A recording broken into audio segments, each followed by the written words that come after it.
ये कहानी एक ऐसे साधु की है जिसने एक विधवा महिला को अपने जाल में फंसाकर 3 साल तक करता रहा गलत काम। वह इस विधवा महिला को शादी का झूठा झांसा देकर करता था रेप। और जैसे ही विधवा महिला हुई गर्भवती तो वैसे ही साधु उसे छोड़कर भाग गया। उत्तराखंड की पहाड़ियों पर बसा एक छोटा सा गांव था, किरणपुर। यहाँ ज्यादातर लोग खेती करते, कुछ लोग छोटे मोटे काम और महिलाएं घरेलू कामों में लगी रहती। उसी गांव में जन्मी थी गौरा। गौरा की माँ एक सीधी सादी स्त्री थी और पिता एक मजदूर जो अक्सर जंगलों में लकड़ी काटने जाते। घर तंगहाल था पर प्यार से भरा हुआ। जब गौरा 10 साल की थी, पिता हर रोज की तरह जंगल में लकड़ी काटने के लिए गए हुए थे। उस दिन उनका रास्ता झाड़ियों के बीच से था। उसके बाद उन्होंने एक सूखा पेड़ देखा और उसे काटना शुरू कर दिए। जब वे लकड़ी काटने के ध्यान में थे, उसी समय एक जंगली विषैला सांप उनके पैरों में काट लिया। उसके बाद पिताजी ने देख लिया कि मुझे एक सांप ने काट लिया तो वे बहुत घबरा गए। लेकिन उन्होंने हिम्मत जुटाई और अपने पैर में एक गमछा हल्का से बांध दिया और जल्दी से अपने घर के तरफ चल पड़े। लेकिन घर पहुंचते पहुंचते घर के सामने जा गिरे। माँ और बेटी दौड़ती आईं। बोली, पिताजी क्या हुआ आपको?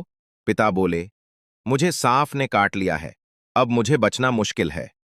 आखिरी समय में वे पत्नी से बोले, तुम मुझे वादा करो कि मेरी बेटी को कोई कष्ट नहीं होने दोगी।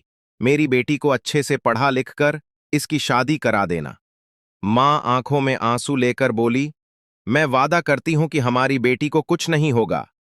बेटी रोती हुई बोली, पापा, मैं आपको कुछ नहीं होने दूंगी। मैं अभी जंगल से जड़ी लेकर आती हूं। तभी पिताजी रोते हुए कहते हैं, बेटी अब मत जाओ, अपना हाथ मुझे दो। और पिताजी माँ और बेटी का हाथ एक साथ पकड़कर चुपचाप इस दुनिया से विदा हो लिए। माँ और बेटी रोती रहीं, पर किसी तरह से उनका अंतिम क्रिया कर्म किया। और उस दिन बेटी कसम खाती है, आज मेरे पिताजी मरे हैं, आज के बाद कोई भी आदमी किसी भी बीमारी से नहीं मरेगा। मैं उनके लिए जड़ी बूटियों का खोज करूंगी। माँ ने बड़ी मुश्किल से उसे पाला, खेतों में काम किया और दूसरों के घरों में चौका बर्तन भी। गौरा सुंदर नहीं थी, पर उसमें कुछ खास था, एक गहराई, एक शांत धीरता जो विरले ही किसी में होती है। वो अपने दुखों को भी आंखों की मुस्कान से ढक लेती। जब गौरा धीरे धीरे बड़ी होती गई और उसकी माँ को चिंता सताने लगी कि बेटी की शादी कैसे होगी, 18 साल की होते ही माँ ने गौरा की शादी करा दी, हर्ष नाम के एक युवक से जो फौज में था। हर्ष ने पहली बार गौरा को देखा तो मुस्कुराया, तुम में कुछ है जो शांत करता है। शादी के बाद गौरा की जिंदगी में कुछ स्थिरता आई। पति स्नेही था, ससुराल के लोग भी ठीक थे। गौरा धीरे धीरे नई दुनिया में ढलने लगी। उसे अपने पति से प्रेम हो गया। हर 2 महीने में हर्ष की चिट्ठी आती और उसमें लिखा होता, तुम्हारी मुस्कान मेरी सबसे बड़ी ताकत है। लेकिन यह सुख बहुत लंबा नहीं चला। एक दिन गांव में खबर आई, पुलवामा हमले में हर्ष शहीद हो गया। गौरा की दुनिया थम गई। वो चुप हो गई, रोई नहीं, चीखी नहीं, बस भीतर ही भीतर टूटती चली गई। गांव ने कुछ दिन तक सहानुभूति दिखाई, फिर ताने शुरू हो गए, जवान औरत है, ज्यादा दिन अकेली नहीं रहनी चाहिए। गौरा ने तय कर लिया कि वह अब किसी पर निर्भर नहीं रहेगी।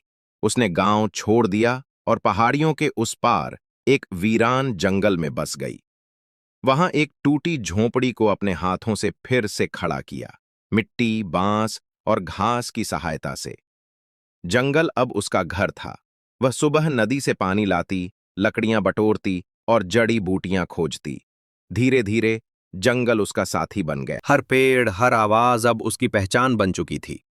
वो खुद दवा बनाती, भोजन जुटाती और कभी कभी गांव जाकर औषधियां बेच आती। वो अब एक वन स्त्री बन चुकी थी, अकेली पर आत्मनिर्भर। गौरा को जंगल में रहते हुए अब 2 साल हो चुके थे। वो अपने अकेलेपन से समझौता कर चुकी थी।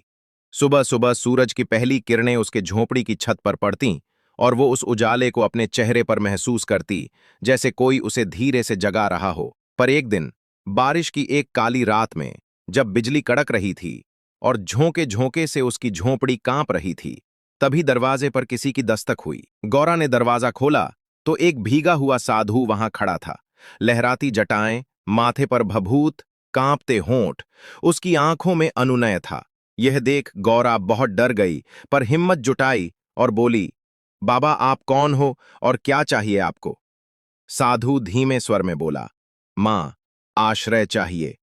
यह शरीर अब और नहीं झेल पाएगा।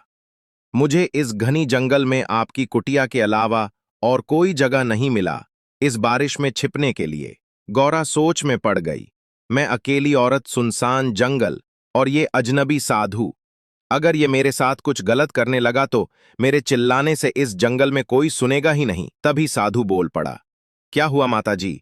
अगर जगह नहीं है तो मैं आगे चला जाता हूं, पर आप डरिए नहीं। मैं तो एक भगवान का सिद्ध साधु, योगी महात्मा हूं। मुझे सिर्फ आज की रात की बारिश से बचा लीजिए। मैं अगले सुबह ही अपने रास्ते में चला जाऊंगा। तभी बहुत तेज की बिजली चमकी और बादल गरजा। गौरा को दया आ गई। उसने झिझकते हुए भीतर बुलाया, सूखे कपड़े दिए, आग जलाई और रोटियां सेंकी और उस साधु को भोजन कराया। धीरे धीरे उन दोनों में बातचीत शुरू हुई। साधु ने अपना नाम बताया, अचलानंद। मैं एक साधक हूं, उसने कहा। सत्य की खोज में निकला हूं, पर शरीर की सीमा है। इस जंगल में एक आत्मिक शक्ति है, मैं इसे कुछ समय जीना चाहता हूं। गौरा चुप रही, लेकिन उसके मन में कुछ हलचल होने लगी थी। वर्षों बाद किसी ने उसकी आंखों में देखा था। अचलानंद झोपड़ी में एक कोने में रहने लगा। दिन में वो नदी से पानी लाता, लकड़ियां काटता और कभी-कभी गायत्री मंत्र का उच्चारण करता। रात को वो गौरा से जीवन के अर्थ पर बात करता। ये संसार मिथ्या है, केवल आत्मा सत्य है। गौरा को उसकी बातें गहरी लगतीं। मैं इस जंगल में जड़ी बूटियों की खोज में आया हूं। अगर आपकी इजाजत हो तो क्या मैं यहां अगले 7 दिन तक रुक सकता हूं? ये बात गौरा सुनकर हां में सिर हिलाया। इसी तरह 6 दिन बीत गए। एक दिन गौरा से साधु ने पूछा, यह जंगल बहुत ही सुंदर पर घना, सुनसान और वीरान है। यहां न कोई दूर दूर तक रहता है और ना ही आना पसंद करता है। लेकिन आप यहां अकेले क्यों रहती हो? ऐसी क्या मुसीबत आ पड़ी थी आप पर कि आप यहां अकेले रहने पर मजबूर हो? यह बात सुनते ही गौरा को अंदर से झकझोर देती है और उसके आंखों में आंसू आ जाते हैं। गौरा कहती है, क्या बताऊं बाबा मैं अपने बारे में? मैं एक विधवा औरत हूं। मेरे पति आर्मी में थे। मैं बहुत खुश थी, पर यह खुशी किसी को रास नहीं आई। और एक दिन मेरे पति पुलवामे हमले में शहीद हो गए और यह समाज मुझे विधवा कहकर पुकारने लगा। इसलिए मैं अपना सारा धन दौलत छोड़ इस सुनसान जंगल में चली आई और यही अपनी पूरी जिंदगी गुजारने का निर्णय लिया। इस कहानी को सुन साधु के आंखों में आंसू आ गया। साधु बोला, अरे आप अकेले नहीं हो, और अब से यह साधु भी आपके साथ रहेगा और आपको किसी भी चीज की कमी नहीं होने देगा। गौरा भी उसके बातों का विश्वास किया। गौरा को उसकी बातें गहरी लगतीं। एक दिन उसने कहा, तुम्हारे जैसा आत्मसंयमी पुरुष पहली बार देखा है मैंने। अचलानंद ने मुस्कुराकर उत्तर दिया, और मैंने तुम्हारे जैसे निर्मल हृदय वाली स्त्री पहली बार देखी है। धीरे धीरे दोनों के बीच निकटता बढ़ने लगी। अब वह हर काम साथ करने लगे थे। जंगल में जड़ी बूटियां खोजते, नदी किनारे बैठकर बात करते। अचलानंद उसके लिए फूल लाता और कहता, तुम इस वन की रानी हो। एक दिन अचलानंद ने गौरा से कहा, मैं तपस्वी हूं, लेकिन तुम मेरी तपस्या का उत्तर बन आई हो। क्या तुम मेरी आत्मिक संगिनी बनोगी? गौरा हक्का बक्का रह गई। वह विधवा थी। समाज ने उसे त्याग दिया था।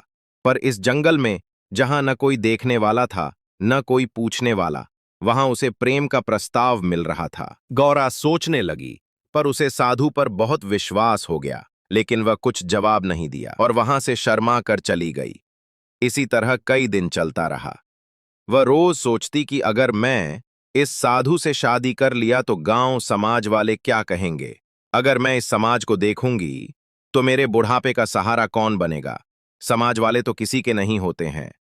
इतना सोचने के बाद गौरा ने फैसला लिया कि मैं इस साधु के साथ पूरा जीवन बिताना चाहती हूं। और एक दिन गौरा ने साधु से शादी की इजाजत दे दी। और ये बात सुनकर साधु बहुत खुश हुआ। अचलानंद ने एक छोटी सी अग्नि जलाई, मंत्र पढ़े और गौरा से 7 फेरे लिए। वह बोला, अब हम आत्मा से एक हो गए हैं। गौरा की आंखों से आंसू बह निकले। वर्षों बाद उसने किसी के स्पर्श को महसूस किया था, जो प्रेम और सुरक्षा का एहसास दे रहा था।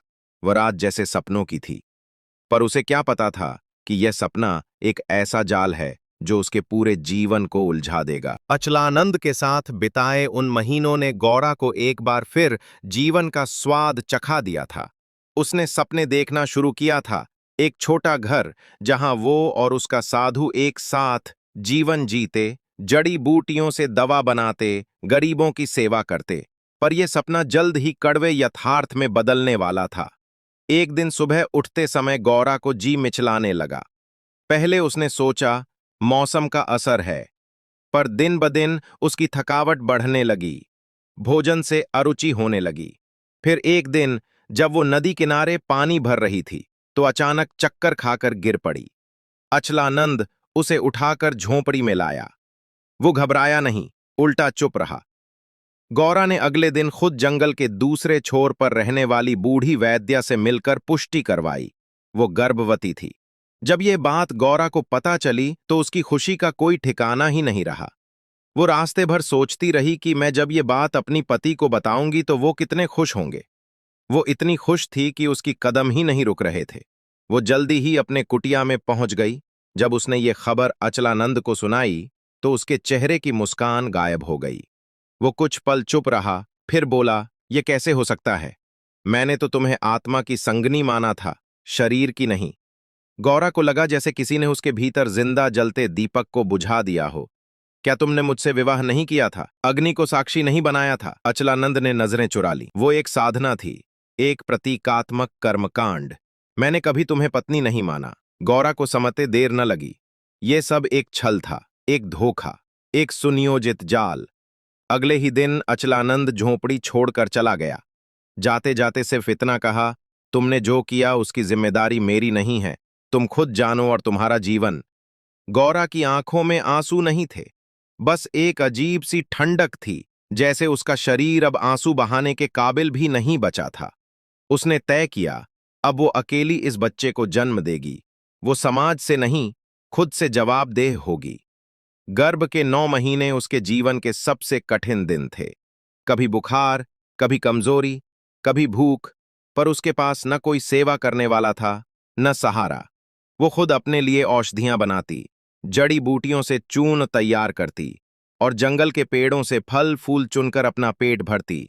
एक बार भयंकर तूफान में उसकी झोंपड़ी का एक कोना उड़ गया। गर्भ के 8वें महीने में वो पूरी रात भीगती रही, फिर अगली सुबह खुद ही छप्पर को दोबारा बांधा। 9वां महीना आते आते उसे चलना भी कठिन हो गया, पर उसने हार नहीं मानी। एक रात जब बारिश हो रही थी और बिजली कड़क रही थी, झोंपड़ी के भीतर चित्कार गूंज उठी। गौरा प्रसव पीड़ा से जूझ रही थी। 4 घंटे तक वो अकेली तड़पती रही, बिना किसी सहारे के। अंततः रात के तीसरे पहर एक बच्ची ने जन्म लिया। उसने बच्ची को अपनी बाहों में उठाया और कहा, तू एक धोखे की निशानी नहीं, तू मेरी शक्ति है। बच्ची का नाम रखा अदिति, जिसका अर्थ होता है आदि और ना अंत, यानी बिना सीमा वाली। गौरा जानती थी कि ये बस शुरुआत थी। अब उसे न सिर्फ अपनी बल्कि अदिति की भी रक्षा करनी थी। और वो अब कमजोर नहीं थी, उसने उस धोखे को अपनी ताकत बना लिया था। गौरा की झोंपड़ी अब सिर्फ मिट्टी और बांस की नहीं रही, वो अब एक मां की कोख बन चुकी थी, जिसमें जीवन धड़कता था, अदिति के रूप में। अदिति के जन्म ने गौरा को एक नई ऊर्जा दी। पहले जहां वो सिर्फ अपने लिए जिंदा थी, अब वो अपनी बेटी के लिए जीने लगी। हर सुबह वो अदिति को सीने से लगाकर कहती, तू मेरी जीत है, मेरे सारे दुखों का उत्तर है। गौरा ने जंगल में एक छोटा सा बगीचा उगाया। वहां सब्जियां, औषधीय पौधे और रंग बिरंगे फूल थे। अदिति वहीं खेलती, मिट्टी में लोटती, तितलियों के पीछे भागती। मां बेटी की ये दुनिया बाहर की दुनिया से बहुत अलग थी, पर सुरक्षित, निर्मल और आत्मनिर्भर। अदिति 3 साल की हुई तब तक वो पेड़ों के नाम, जड़ी बूटियों की पहचान और पक्षियों की आवाजें सीख चुकी थी। लेकिन एक दिन जब वो मां से पूछ बैठी, मां, मेरे पापा कहाँ हैं? तो गौरा के गले में शब्द अटक गए। कुछ पल चुप रहकर उसने कहा, पापा बहुत दूर चले गए हैं, लेकिन उन्होंने तुझे मेरे लिए छोड़ा है। गौरा जानती थी कि यह सवाल हर साल लौटेगा। वो उसे पूरी सच्चाई एक दिन बताएगी, जब वो समझने लायक होगी। समय बीतता गया, अदिति बड़ी होती गई। 6 साल की उम्र में गौरा उसे पास के गांव के एक स्कूल ले गई। पहले दिन जब अदिति को स्कूल में दाखिल करने गई तो गांव की महिलाओं ने कानाफूसी शुरू कर दी। अरे ये तो वही जंगल वाली है जिसने साधु के साथ बिना पति की बच्ची को पढ़ा रही है। किस मुंह से आई है समाज में। गौरा सब सुनती रही, चुप रही, पर उसकी आंखों में आंसू नहीं थे, सिर्फ एक दृढ़ता थी। प्रधानाचार्य ने अदिति की आंखों में झांका और कहा, इतनी तेज नजरें हैं इसकी, जंगल से आई है पर उजाले की तरह चमकती है। अदिति को स्कूल में दाखिला मिल गया। वो पढ़ने में तेज निकली। गांव के बच्चे पहले उसे जंगल की लड़की कहकर चिढ़ाते, लेकिन जल्द ही उसकी समझदारी, प्रकृति की जानकारी और आत्मविश्वास से सब उसका सम्मान करने लगे। एक बार विज्ञान के प्रोजेक्ट में उसने प्राकृतिक औषधियां और उनकी भूमिका पर रिपोर्ट बनाई, जिसमें उसने बताया कैसे उसकी मां ने अकेले जंगल में उसे पाला, बिना किसी अस्पताल या डॉक्टर के। अध्यापक और गांव वाले चौंक गए। धीरे धीरे लोगों की धारणा बदली। महिलाएं अब गौरा से सलाह लेने लगीं। बच्चे को खांसी हो गई है, क्या दे? गौरा ने धीरे धीरे एक छोटी सी कुटिया बनवाई, वन औषधालय। वहां वो लोगों का इलाज करती, बिना पैसे लिए। लेकिन हर बदलाव आसान नहीं था। एक बार गांव के ही कुछ पुरुषों ने रात को उसकी झोंपड़ी पर पत्थर फेंके। तू औरत होकर अकेली कैसे जी सकती है? हमारे मर्दों को तेरा अस्तित्व खटकता है। गौरा ने झोंपड़ी से बाहर आकर कहा, जो औरत अकेली जंगल में बच्ची पैदा कर सकती है, उसे डराने के लिए तुम्हारे जैसे कायर काफी नहीं है। अदिति पीछे से मां को देख रही थी। उसकी आंखों में गर्व के आंसू थे। उस रात गौरा ने अपनी बेटी से पहली बार पूरी कहानी साझा की, साधु, विवाह, धोखा, गर्भ और जन्म। अदिति चुपचाप सुनती रही। फिर कहा, मां, तुमने मेरी नहीं, खुद की भी जान बचाई। समय बीतता गया। गौरा और अदिति की मेहनत रंग लाने लगी। गांव वाले अब वन वैद्या कहकर गौरा को सम्मान देने लगे थे। लेकिन अब भी कुछ लोग थे जो अतीत की परछाइयों से बाहर नहीं निकले थे। इन्हीं दिनों एक दिन एक महिला आई। युवा, सदी हुई चाल, हाथ में कैमरा और आंखों में खोज की तीव्रता। नाम था नेहा वर्मा, जो एक स्वतंत्र पत्रकार थी।